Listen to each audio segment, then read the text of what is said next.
Hello, everyone. I'm here at dusk in Providence, Rhode Island. I'm here with Marissa Gray, who is the founder of Pink-surance, which is a foundation that takes care of people and helps people that need to get the BRAC test to find out if you have the cancer gene in for either breast cancer or ovarian cancer. And we're going to first start off by talking to her and finding out how she started this foundation. So I first want to ask Marissa how you started off. Well, I started off because I would share my own personal story about finding out that I have the BRCA1 mutation, and it became a part of me, so I would just tell everyone who would listen, I'm Marissa, I'm BRCA positive, I'm at almost 90% risk of breast cancer. Do you have a family history? And they would, tell me about their mom, their aunts, and just spill it to me. And then they'd say, my policy, my insurance won't cover it, and I can't get the test. So I'm a problem solver, and that was not going to stand for me, so I created Pink-surance. That's excellent. Now, why did you first originally, I know you have some background with your family, I'm going to let you tell our audience why you started this, is because I know there's been some family members, so can you just give us a quick synopsis? You don't have to go in too deep, but just give me a heads up. Okay, so the youngest diagnosis was my cousin at just 25, and she passed at 31, leaving 2 small kids behind. My mom was only 31 her first time, 38 the second, with breast again. My grandmother died of ovarian at 48, so very young diagnosis in my family. That's horrible to hear that, but I'm so glad that you're an advocate for this. And the reason why it's so loud in here, everybody, is because tonight is the night that we're raising awareness for the BRAC. This is a big boob stock on, can you tell us what the radio station is that's promoting this? 990 WBOB. Yes, and so they're worldwide and they're helping out with this. So that's where we are right now, where we are talking. So next I want to find out, so you found out that you wanted to get involved and to get into this because of what you knew your percentage was. And so then where did you go from there? Well, basically, I just moved into looking for, my team to work with me and to build this, dream that I have where people don't have to say I can't get that test because of their insurance or their financial ability to pay. So, I got in touch with Marie, Catherine, that, you've interviewed before, and Marie's my marketing director. She's amazing, and yes, she is. She's why we're here tonight. Yes, she is. But, that's where it started. And my parents were on board 110%, and they have been, my #1 fans and supporters. And my husband, and, it just kind of came together, a community effort. Our friends, family, and just stretched out to the community the more we did it, and kicked off with small events here and there.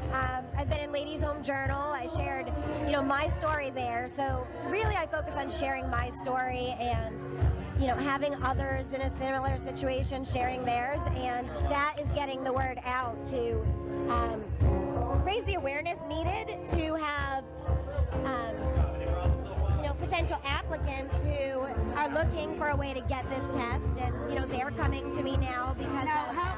Can I ask you outside of that, because this show is about moving forward and how you move forward, and we see that you've been moving forward by trying to get it out there so people understand what this test means and how important it is that people that can, but like you were telling me earlier, you have to be under 50 is the rule now, plus have someone in your family that has cancer in order to get the test, right?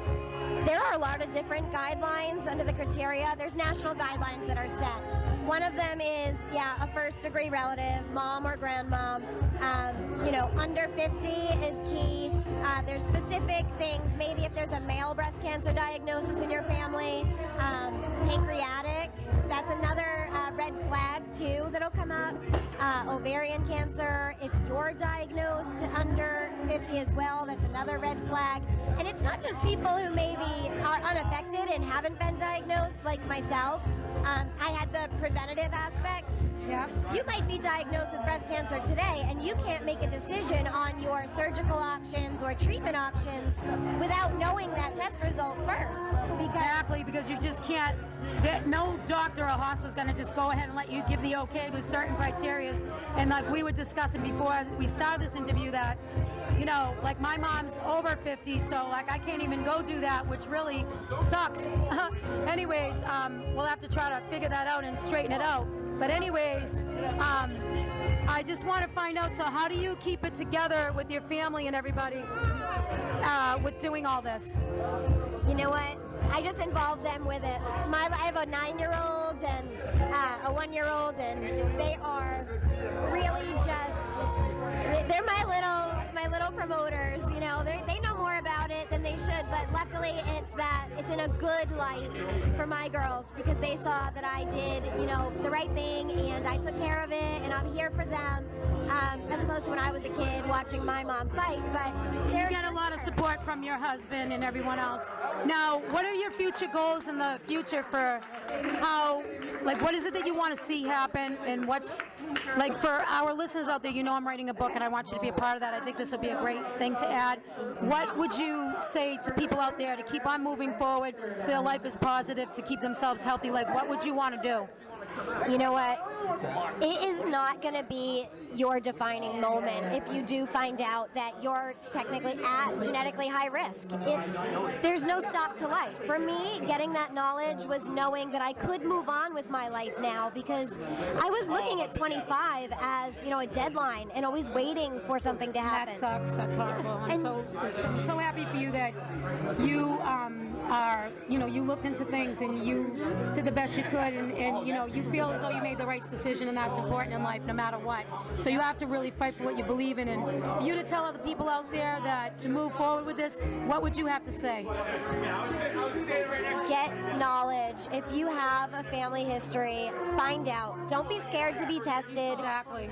No one says you have to go have surgery like me, but you need that knowledge, because it could be, the deciding factor on if you're here 5, 10, 15 years down the line, or God forbid something, you're not there because you didn't make yourself aware and you had that power to find out. It's your health and your body. Take control of it, and don't let cancer control you. Exactly. I hear you on that. Well, thank you so much for talking with me. I just want to say one thing, that when my show does go live, I definitely want to sponsor you guys and have at least every October definitely do something big with you, especially if I'm living on the East Coast, because I might be moving to the West Coast. But it's my pleasure, and I really want to be longtime friends with you. I think you're awesome at what you're doing, because I know a lot of people are fighting for the breast cancer stuff this month, but I don't know anyone else but you that is fighting for the foundation for the BRAC test. Thank you so much for your time. I think what you're doing is wonderful, and we really appreciate who you are and what you're doing. At least I can say for myself, thank you so much. And thank you so much for having me, and for everything you're doing to help me get it out there and support the cause. You're incredible, and I'm just really excited that we connected, somehow, and I'm looking forward to it. Thank you so much.